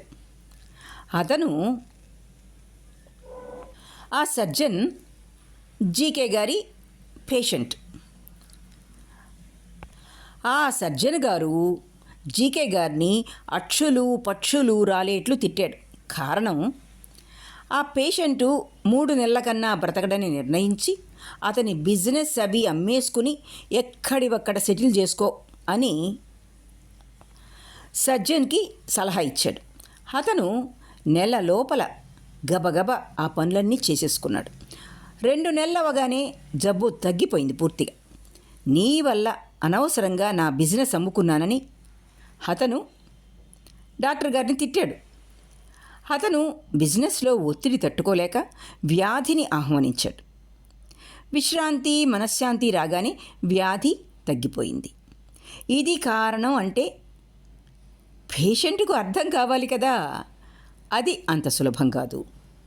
అసలు ప్రపంచంలో అనారోగ్యానికి ఇచ్చిన మర్యాద, గౌరవం, సానుభూతి ఆరోగ్యంగా తిరుగుతున్న వాళ్లకు ఇవ్వని ఒక సంప్రదాయం ఉంది. గెట్ వెల్ కార్డ్సు, పుష్పగుచ్చాలు, చాలామంది వచ్చి కూర్చుని పలకరించడాలు. దీనికి మనిషి ఎడిక్ట్ అయిపోయి రోగం సుఖం కదా అనుకుంటాడు. ఒక ఆవిడికి రిలాక్సేషన్ టెక్నిక్తో వైద్యం చేస్తూ, నీకు చాలా ఆనందం కలిగించే రోజులను తలుచుకో అంటే, నాకు చిన్నప్పుడు జ్వరం వస్తే మా నాన్న ఒళ్ళో పడుకోబెట్టుకునేవాడు, అమ్మ పక్కనే కూర్చునేది, అవే మంచి రోజులు అన్నది. ఆవిడ పెరిగి పెద్దదైన ఏ స్థితిలోనూ అంత రిలాక్స్ అవ్వలేదన్నమాట. స్కూలుకి సెలవు పెట్టి మనం ఇష్టం వచ్చినట్టు ఉండొచ్చు కాబట్టి చిన్నపిల్లలప్పుడు జ్వరం కోరుకుంటాం. పెద్దవాళ్ళమైతే సిక్ లీవ్ పెడితే జీతం తగ్గని విశ్రాంతి. మన ఇన్సూరెన్స్ సిస్టమ్ వాళ్ళు అనారోగ్యానికి, యాక్సిడెంట్లకు బోనస్ ఇవ్వడం మానేసి, ఫలానా వయస్సు దాకా ఆరోగ్యంగా ఉన్నందుకు నీకు బహుమతి అని కొంత డబ్బు ముట్టజెపితే అనారోగ్యాన్ని ఆహ్వానించడం అనుకుంటారేమో. అప్పుడైనా హియర్ అప్పుడే అది నిజమైన హెల్త్ ఇన్సూరెన్స్ డాక్టర్. చప్పట్లు కొట్టారు అందరూ. డాక్టర్ జీకే మాకు చెప్పిన కొన్ని విలువైన మాటలు చెప్పి నేను తప్పుకుంటాను. వైద్యాన్ని వృత్తిగా మార్చి ఉదర పోషణకు ఉపయోగిస్తుంది అనుకున్నప్పుడు కొన్ని నిర్ణయాలు తీసుకోలేం. అందుకే నాకు అసిస్టెంట్గా చేరడానికి చాలామంది క్యూలో ఉన్నా నేను తీసుకోను. కారణం నా ఈగో కాదు.